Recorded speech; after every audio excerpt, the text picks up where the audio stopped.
All right, welcome back to The Loud Lens, the podcast that calls out the crap and gives working photographers the truth. Today I'm talking with Brian Wrigley, a business coach who runs a regular face-to-face network event for business owners, but is a business coach that knows his stuff. Now, while you've never coached me personally, you and I will have a banter and a chat and we'll do it. Now, I don't bring guests on here just to get them to nod away or flog their services. But I do bring them on to challenge them and pull them up on what actually is used for us photographers. When I say pull them up, I'm not going to get one over on Brian because Brian's a smart cookie. And that's why we're friends. Okay. So normally I would do that if they were lesser, but not with you. So in this episode, Brian and I are diving into the hard truths as to why so many photography businesses crash and burn. We're talking undercharging, overthinking, marketing gone wrong, whether you really need to do networking in person or is it a legacy hangover from, say, 2005? Obviously, a hint, it's not. So, Brian, are you ready to get into this? Fire away. I'm not going to fire away, but maybe go you on. should tell everyone who you are.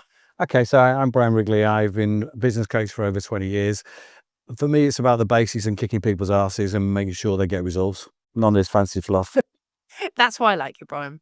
So you work with a range of businesses, small, large, even some multinational ones, haven't you? I've worked with multinational, but I prefer the small ones. Yeah. I like local. I like to see where I can actually see results and make a difference to someone's life. You always like pop around for a coffee with them. And there's that too, yeah. Yeah.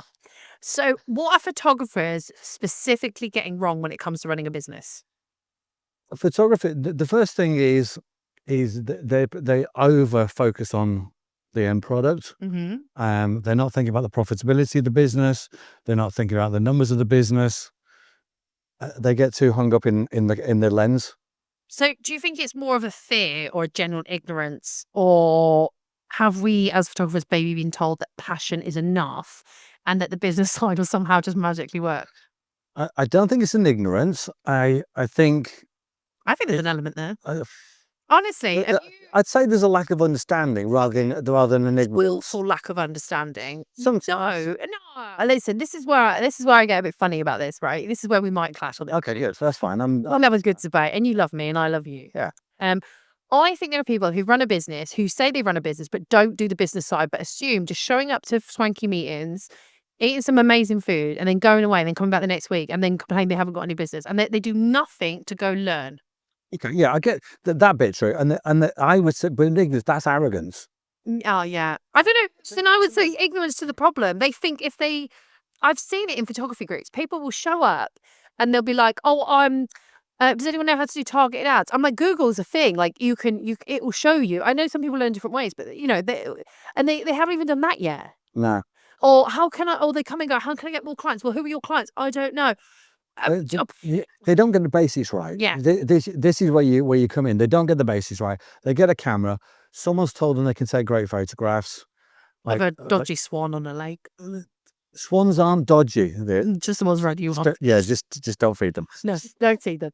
I do agree. Like you go on Facebook and you see people's work, and everyone starts everywhere. Please understand, my work is atrocious. If you want to go look at it, go look at Flickr. I see people and go, I've just bought this new car. There's a guy here where we are, right? Not in this amazing restaurant, Nuovo, by the way, best place to be eating food. We just had risotto and you had the carbonara. But he is notorious at posting in adverts on various Facebook groups and whatnot. And his work is actually blurry. Not even slightly blurry, it's blurry. And then he goes into the other Facebook groups for business and complains. And every time I say to him, your pictures you put up are blurry. No one is going to pay someone, unless it's the blurry photography wedding trend, to have blurry pictures. You're being mean. No. I'm telling you. And then other people tell him. And then he'll go away for a week and come back and ask the same thing. Yeah, some people just don't take it on board. No. So some people are just, I don't like the word ignorant, but they don't want to take feedback. No. And that's so important. Because that's service-based, human-facing, service-based industry. Like you, yes, we are. You have to get feedback. And I remember the first time I got negative feedback, and I think I went in the bath and like cried. I can't remember what it was. I know what it was. I'm going to traumatize myself. Oh, yeah, let's not go there. I don't want you crying. I mean, I'm not cuddling you during the podcast. It was a moment, and I think we all have it. It's something called the shit sandwich. You know where you yeah. There are a lot of people on groups who think that somehow everyone's going to hand them a business because they've got a pretty camera and they took one picture that's really nice. Or better yet, they've uploaded that picture to one of those websites that gives them an award that doesn't mean much, you know. No. And then they're like, well, I'm You award-winning have to photographer. pay for that usually as well. I'm an award-winning photographer. Aren't we all, love? Aren't we all? I said in the previous podcast about the story of I won, I think it was Northampton Wedding Photographer of the Year, and then the guy literally down the road won Photographer of the Year Specialty Wedding from the same award company. So obviously we both know they're fake, but you know, we all win awards. And there is this idea that they think that the business now, because I've got pretty pictures, where are the clients? I'm going to get these business. I'm going to be international. Yeah, it doesn't work. No, it doesn't work. You've got to actually put the effort into finding the people. So number one, we need to know who's your target audience. Who are the people you work best with? What's the thing? Are you a corporate? Do you take wedding photographs? Do you take boudoir photographs? What sort of photographs are you really good at? Yeah, that you want to hang your hat on and say, that's who I am. But you get these people who, and I love it because we all did it, and I definitely did. You take pictures of everything, and you just you're going to be hired for everything. Yeah, isn't it? Yeah. You can't be an expert at everything. I mean, I can. No, you can't. Watch me. You only do it to prove me wrong. Yeah, I'm going to learn everything. Everybody, I take a photo of everything. Take a photo of that dartboard up there, and it's going to look really good. It's amazing. Yeah. So let's talk about money. Yeah. Because no one likes talking about money in the industry, do they? No. They don't. Why are so many photographers terrified of charging properly, even when they are, and I say inverted commas, good photographers, because good is perceptive? The first point is they undervalue themselves.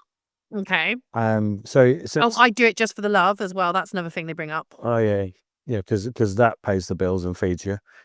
Yeah, I'm sure your landlord will pay you with love. Yeah. Oh wait, that might be different. Hang on, that was the 1970s film series. I'm sure it was. I pay my landlord with love. Oh gosh, now we're going down a different.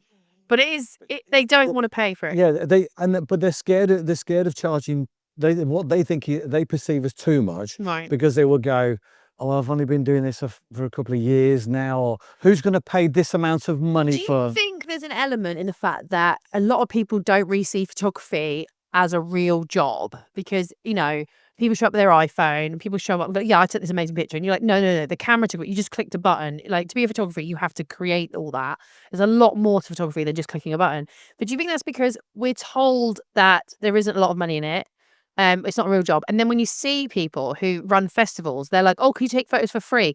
The industry has devalued us, which helps us devalue ourselves even further. The industry's devalued you. Technology industry has devalued photography because every new iPhone, Galaxy phone, the first thing they focus on is the quality of the camera. Yeah, it's the whole world's changed. No longer a phone. Yeah, and everyone thinks I've got a phone now. I can take world-class photographs. I remember there being a wedding photographer up north who I met, and he shot his first 2 weddings on an iPhone. He's amazing. They were amazing. But then it became like a gimmick that he shot everyone on an iPhone.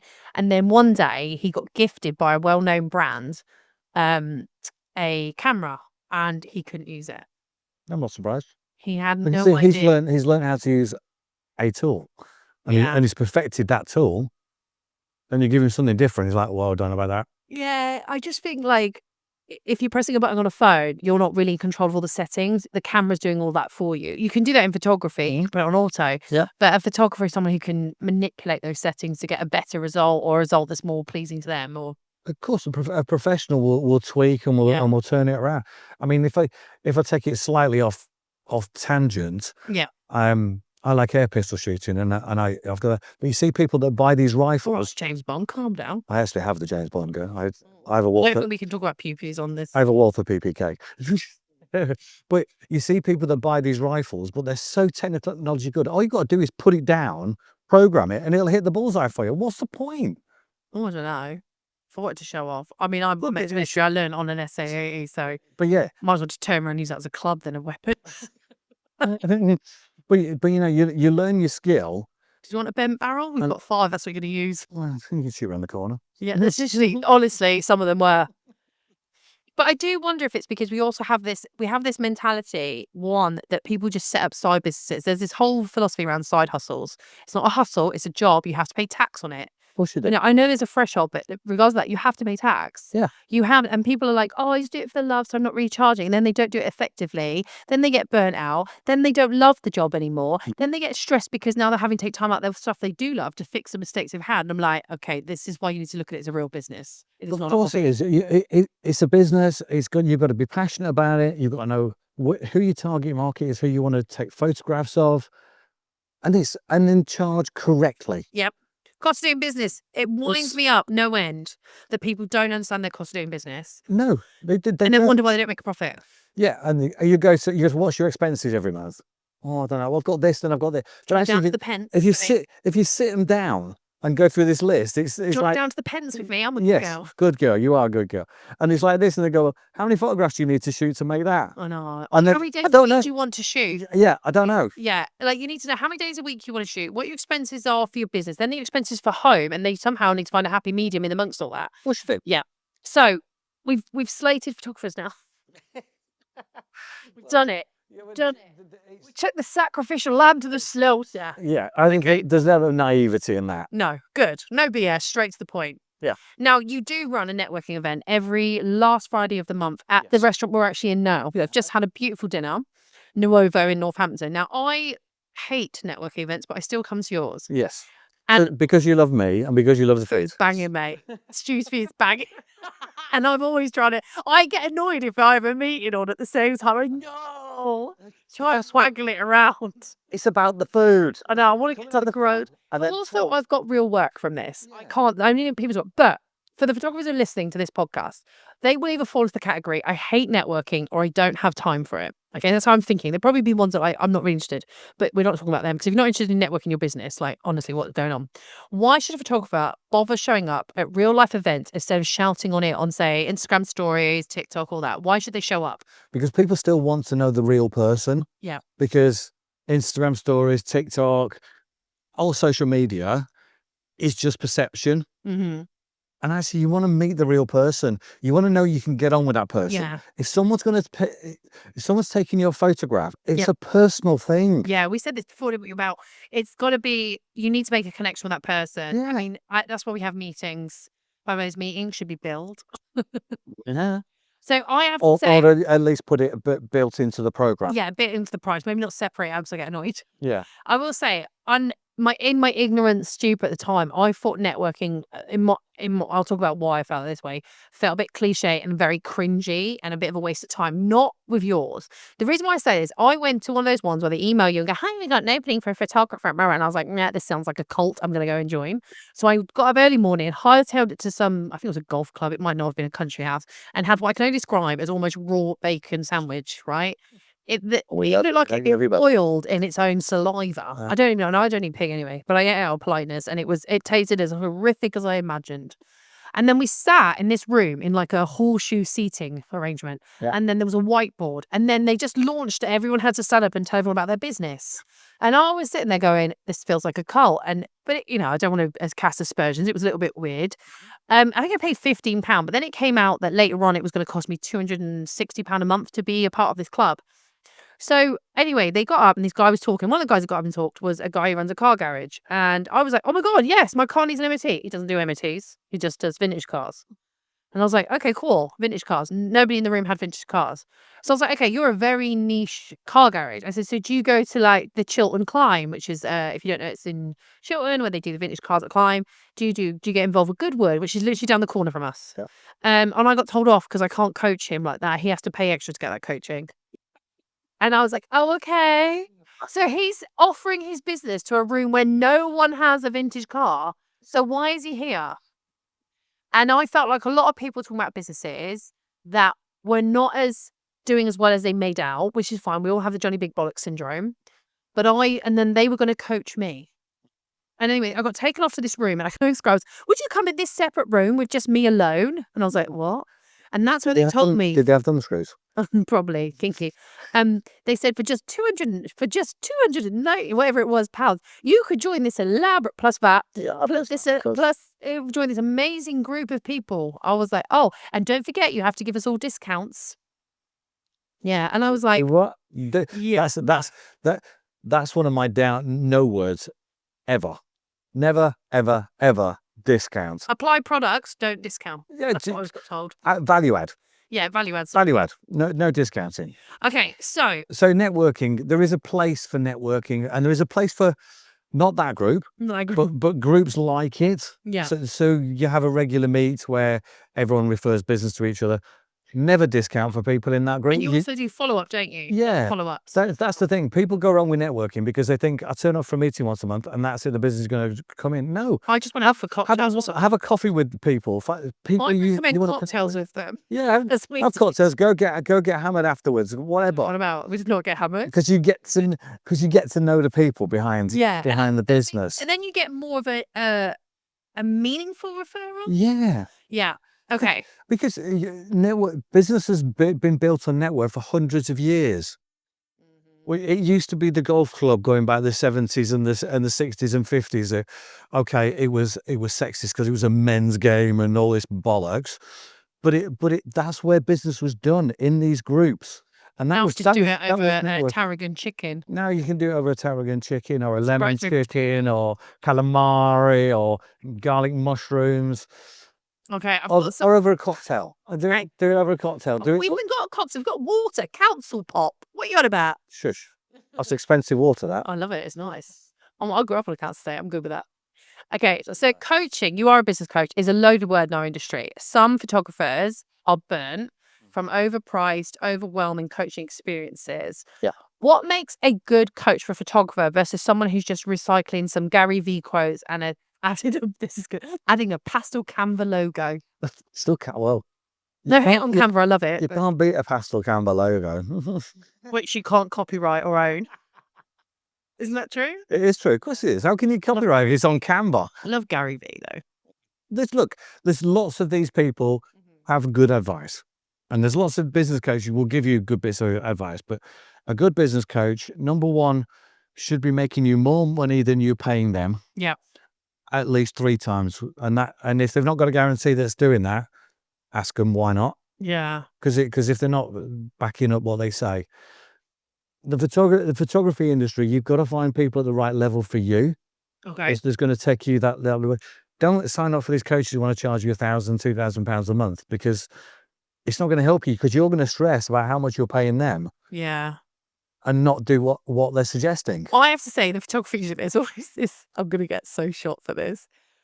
And they always want to chuck yoga or a Pilates retreat on with a business coaching thing. And I'm like, if I had time to go to Pilates or yoga, Maureen, I wouldn't be having a business coach. No, yoga's a good thing. I can touch my toes because of yoga.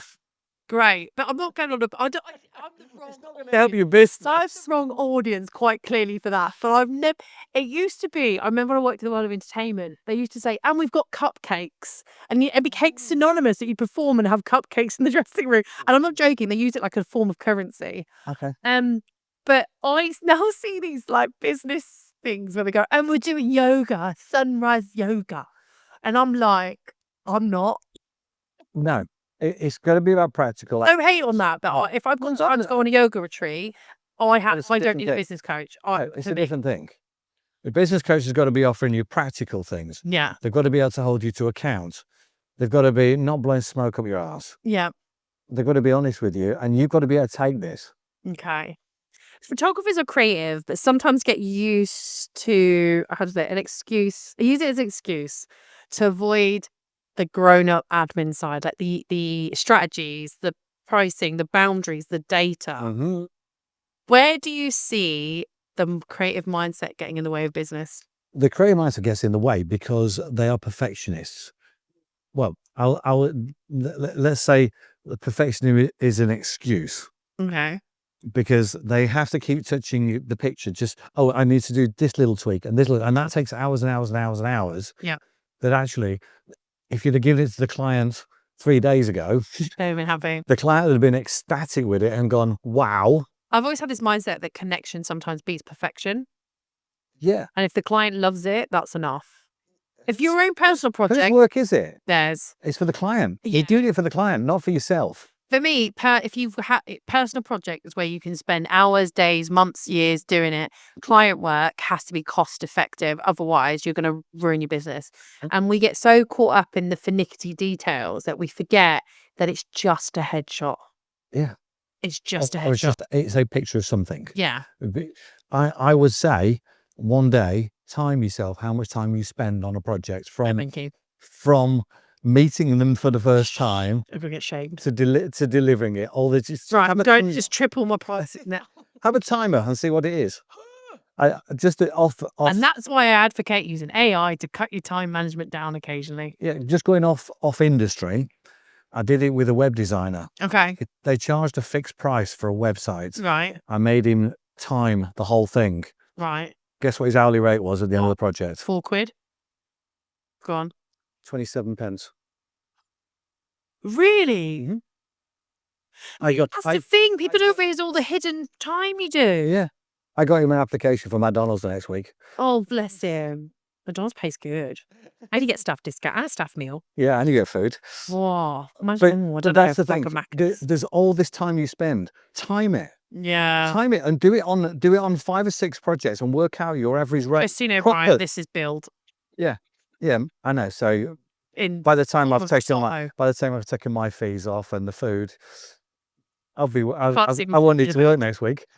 Okay. So we're going to do a quick fire round. Photographers, pay attention. Okay, so quick fire. You have 1 sentence max per answer. Think like a photographer. Right? Okay. Think like a photographer on a 5-minute coffee break. Okay. What is the one thing photographers should stop spending money on as a photographer?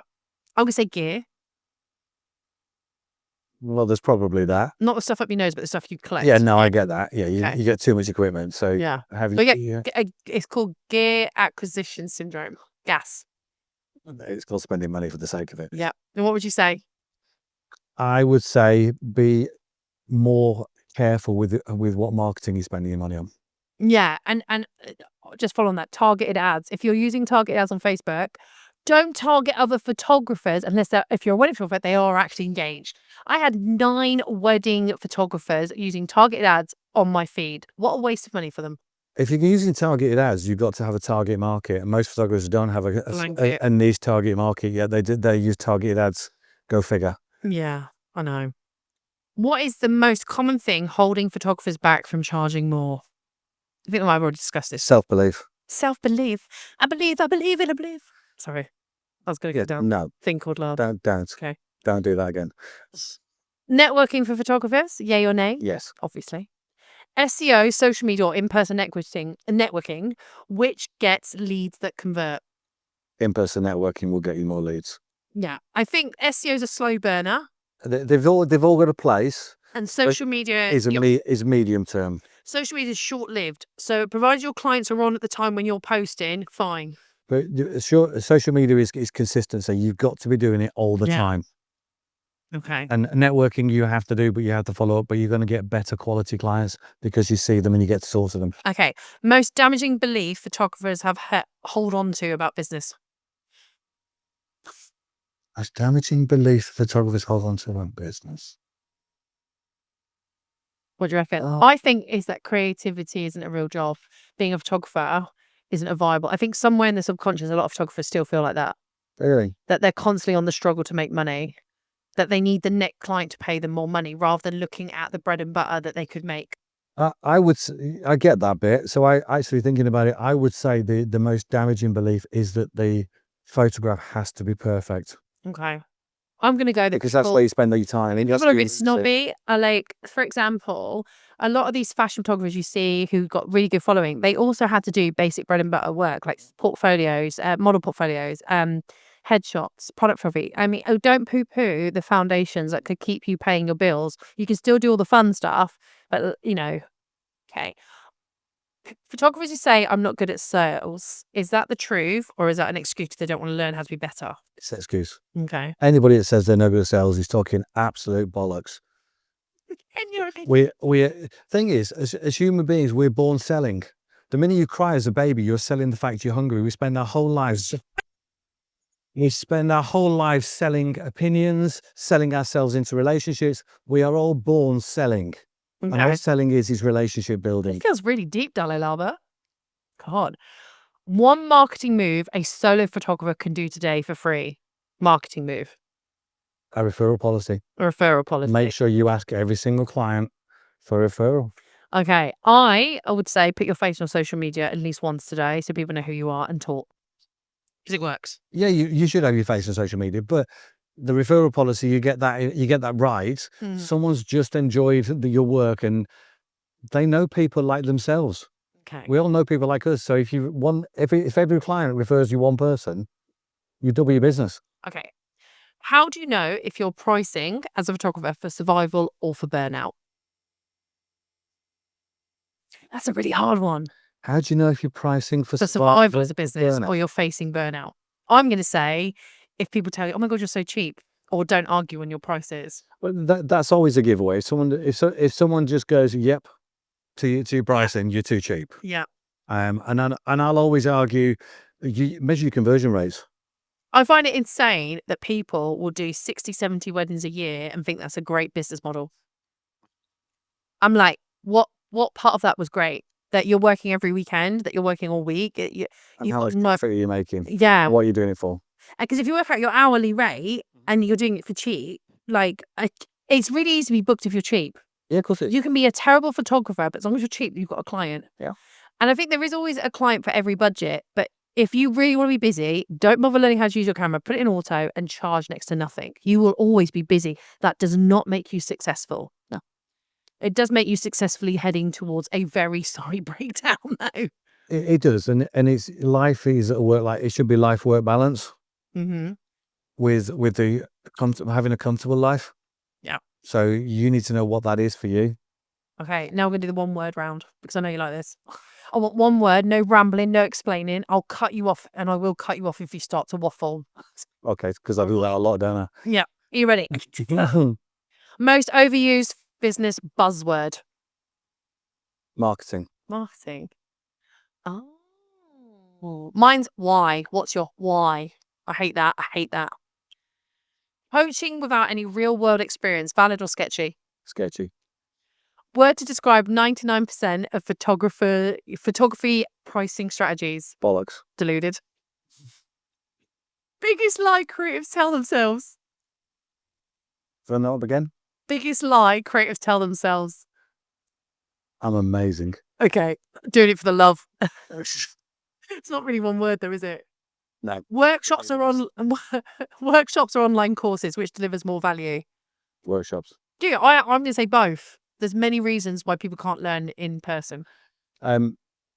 Yeah, but for me, an online course, I get easily distracted. Okay, so And I'll go on, it mate. depends on how you learn. Yeah, that's what it comes back to is what's your learning modality. Okay. Worst mistake photographers make in client emails. How the hell am I answering that in one word? All right, you can have a few more.